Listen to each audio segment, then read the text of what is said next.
একমাত্র রমজান আসলেই একটু সম্মান পাই।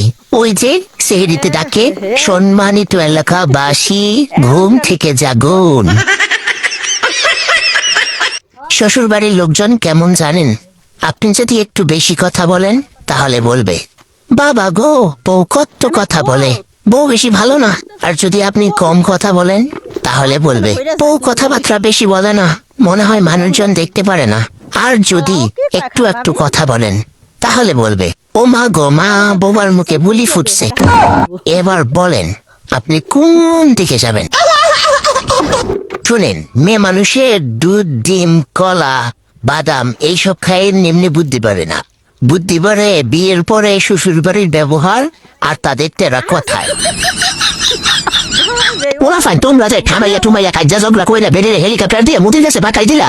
রমজান আইছে, এবার বুঝবা কি হারাইছো। মিষ্টি কুমড়া দিয়া বেগুনি রেসিপি কে শিখাইবা হান? সাথে তেল ছাড়া ভাজা রেসিপি, আবার কাঁচা কাঁঠালের রেসিপি, অত সংরক্ষণ পদ্ধতিও লগে শিখাইতো।